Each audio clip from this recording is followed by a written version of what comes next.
I can still hear my mother laughing. That sharp, cruel sound that split through the air the night they dragged me into the living room.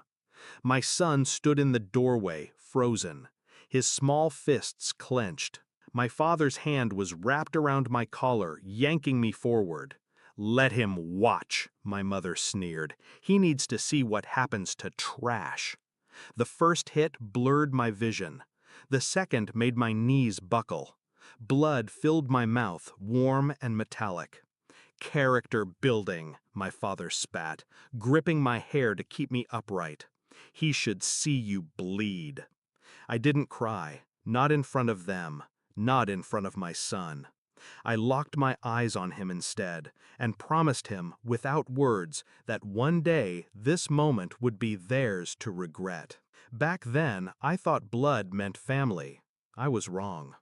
There was a time I trusted them, even loved them. I used to believe their approval was worth chasing. Their cold nods, their rare smiles. When I had my son, I thought maybe they'd change. They didn't. My father saw weakness in kindness. My mother saw opportunity in pain. They hid their cruelty behind discipline, tradition, teaching lessons. I tolerated it for years.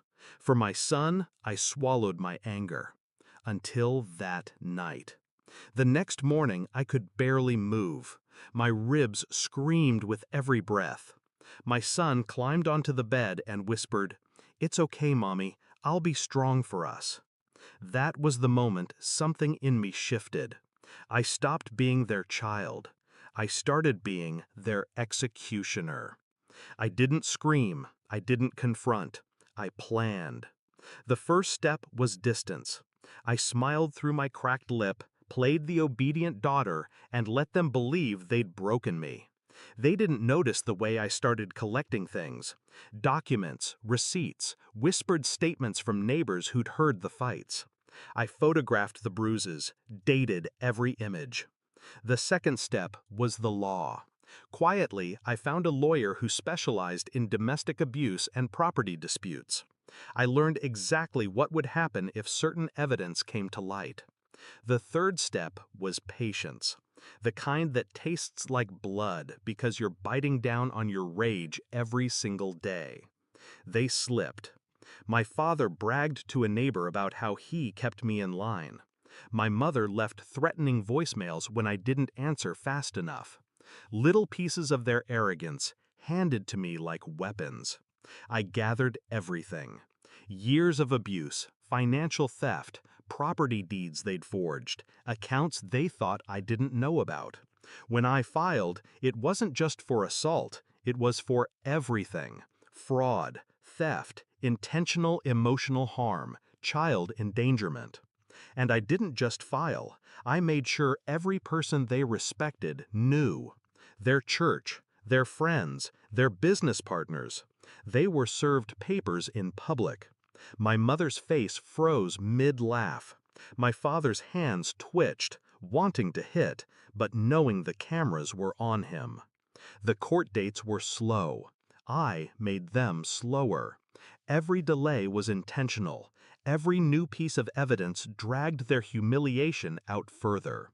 I spoke calmly in court, never raising my voice, letting the evidence bruise them in ways I couldn't with my fists.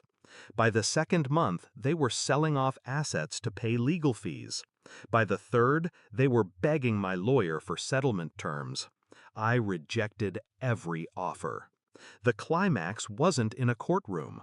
It was in a cheap motel room. The sheriff had already taken their house. Their accounts were frozen.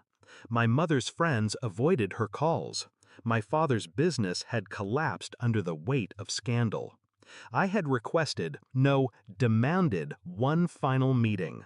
Not for negotiation, for closure. They sat on the bed, clothes wrinkled, faces sunken. My father's hands shook. My mother's eyes were red, but still searching for some scrap of power. "You've made your point," my father rasped. "Enough."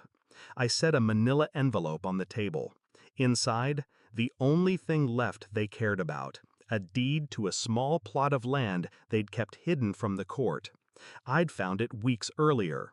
My mother's fingers twitched toward it. I slid it back. "You'll sign it over to my son," I said, "today. In exchange, I'll stop digging. Because trust me, there's more to find." They hesitated. I leaned forward. "You made me bleed in front of my child. You told him I was trash.